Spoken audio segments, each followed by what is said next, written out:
आज मैं तुम्हें बताने वाली हूँ वो लीडरशिप सीक्रेट जो सीखने के लिए बड़ी बड़ी कंपनीज लाखों खर्च करती हैं। लेकिन ये सब 2300 साल पहले हमारे देश के एक आदमी ने डॉक्यूमेंट किया था, जिनका नाम था चाणक्य। और मैं गारंटी के साथ कह सकती हूँ कि तुम्हारे करंट बॉस को भी ये टेक्निक नहीं पता होगी। इस वीडियो के अंत तक तुम लीडरशिप समझ जाओगे बेटर देन मोस्ट मैनेजर्स। पिछली 3 वीडियोस में आपने देखा चाणक्य की साइकोलॉजी, उनका बिजनेस सेंस और मैनिपुलेशन टेक्निक। आज हमारा पूरा फोकस है लीडरशिप पे। कैसे चाणक्य ने चंद्रगुप्त को नोबडी से एम्परर बनाया, कैसे लॉयल्टी अर्न की, कैसे रिस्पेक्ट कमांड किया। वही सेम प्रिंसिपल आज भी काम करते हैं ऑफिस में, टीम मैनेजमेंट में, पर्सनल रिलेशनशिप में। लेकिन ये ऑर्डिनरी लीडरशिप एडवाइस नहीं है, ये एम्पायर बिल्डिंग का साइंस है। तो चलिए शुरू करते हैं। लीडरशिप प्रिंसिपल नंबर 1 है अथॉरिटी अर्न करो, डिमांड नहीं।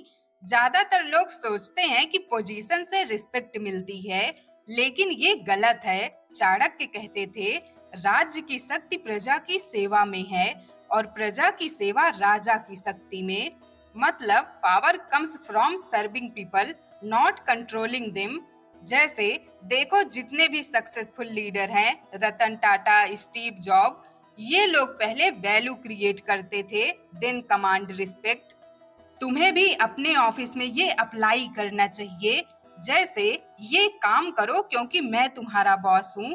अपने जूनियर्स से ये कहने के बजाय ये कहने का ट्राई करो, मैं देख रहा हूँ कि इस प्रोजेक्ट से टीम की ग्रोथ होगी, हम सब कैसे कंट्रीब्यूट कर सकते हैं। Same result but approach completely different. ऐसा करने से टीम एम्पावर्ड फील करती है, कंट्रोल्ड नहीं, और नेचुरली रिस्पेक्ट मिलती है, उन्हें फोर्स नहीं करना पड़ता। ये प्रिंसिपल तुम स्कूल, कॉलेज हर जगह यूज कर सकते हो। प्रिंसिपल नंबर 2 है इंफॉर्मेशन का स्ट्रेटजिक यूज।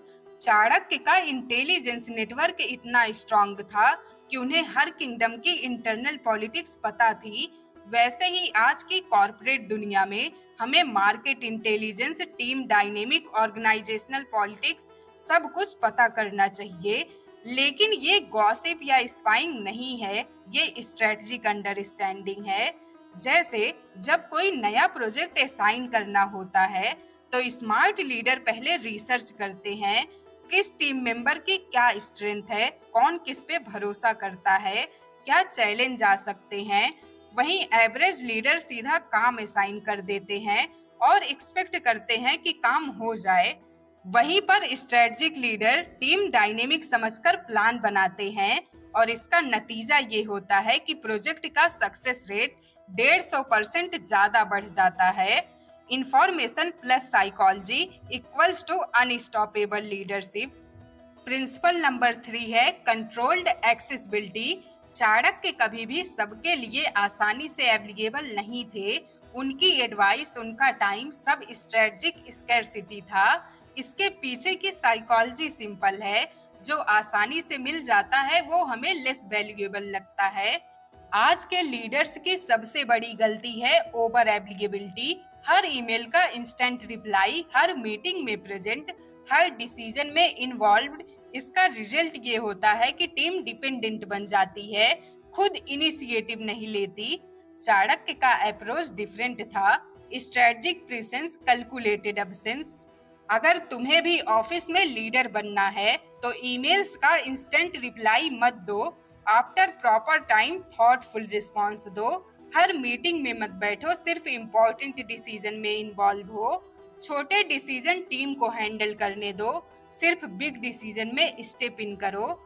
इसका साइकोलॉजिकल इफेक्ट ये होगा, टीम समझेगी जब बॉस इन्वॉल्व होते हैं मतलब मैटर सीरियस है।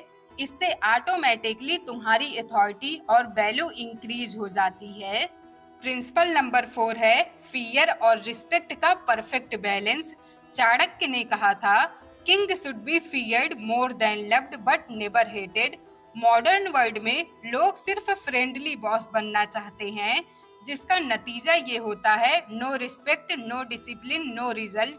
या तो दूसरा एक्सट्रीम चुनते हैं, प्योर फियर बेस्ड लीडरशिप, जिसका नतीजा होता है रिबेलियन और टॉक्सिक इन्वायरमेंट।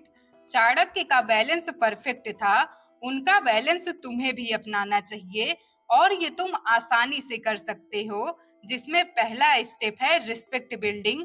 कॉम्पिटेंस दिखाओ, फेयर डिसीजन लो, टीम की ग्रोथ करो। दूसरा स्टेप है healthy fear building, clear consequences रखो, नॉन परफॉर्मर को टॉलरेट मत करो। जैसे जब कोई टीम मेंबर लगातार अंडर परफॉर्म कर रहा है तो इस पे फ्रेंडली अप्रोच ये है कि तुम कह दो कोई बात नहीं, अगली बार अच्छे से करना। बैलेंस अप्रोच ये है कि तुम कहो मैं समझ सकता हूँ कि चैलेंज है, बट स्टैंडर्ड मेंटेन करने होंगे।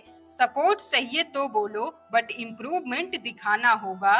यहाँ पर तुमने क्लियर बाउंड्री सेट किया, सपोर्ट ऑफर किया, बट एक्सपेक्टेशन क्लियर है। यहाँ टीम देख रही है कि स्टैंडर्ड मेंटेन होते हैं बट फेयरली। प्रिंसिपल नंबर 5 है succession planning and legacy building. Chanakya सिर्फ प्रेजेंट नहीं, फ्यूचर के लिए भी प्लान करते थे। उन्होंने चंद्रगुप्त को सिर्फ एम्परर नहीं बनाया, बल्कि अगली जनरेशन के लीडर्स भी तैयार किए। वैसे ही तुम्हें भी आज के कॉर्पोरेट दुनिया में करना चाहिए। ऐसी टीम डेवलप करो जो तुम्हारे बिना भी काम कर सके। लेकिन जो आज के लीडर हैं उनका इंस्टिंक्ट अपोजिट होता है। वो जॉब सिक्योरिटी के लिए नॉलेज होल्ड करते हैं, जबकि शॉर्ट टर्म सिक्योरिटी का मतलब है लॉन्ग टर्म फेलियर। चाणक्य का अप्रोच उल्टा था। उनका मानना था नॉलेज शेयर करो, लोगों को डेवलप करो, सिस्टम बिल्ड करो। तुम भी चाणक्य की तरह टीम मेंबर को मेंटर करो, सिर्फ मैनेज नहीं। अपना नॉलेज फ्रीली शेयर करो। इसका रिजल्ट ये होगा कि लॉन्ग टर्म में वैल्यू क्रिएशन की वजह से तुम अनस्टॉपेबल बन जाओगे। तो बॉस देखो, ये सारे प्रिंसिपल सिंपल साउंड करते हैं, लेकिन इनका इम्प्लीमेंटेशन डिफिकल्ट है, क्योंकि ये पेशेंस मांगते हैं, इंस्टेंट ग्रेटिफिकेशन नहीं देते। लेकिन जो भी लीडर्स ये इम्प्लीमेंट करते हैं वो हिस्ट्री बनाते हैं। तो मैं तुमसे चैलेंज करती हूँ, इन 5 में से कोई भी एक प्रिंसिपल अगले हफ्ते इम्प्लीमेंट करो और ऑब्जर्व करो टीम डायनेमिक कैसे चेंज होती है। मेरी गारंटी है कि डिफरेंस दिखेगा। अगली वीडियो में मैं बताऊंगी चाणक्य का फ्रेंडशिप टेस्ट, जो टेक्निक 2300 साल बाद भी 100% एक्यूरेट है असली दोस्त पहचानने के लिए। तब तक के लिए सब्सक्राइब करो अगर ये वीडियो यूजफुल लगी हो। बाकी थैंक यू फॉर वॉचिंग। खुद को बेहतर बनाते रहिए।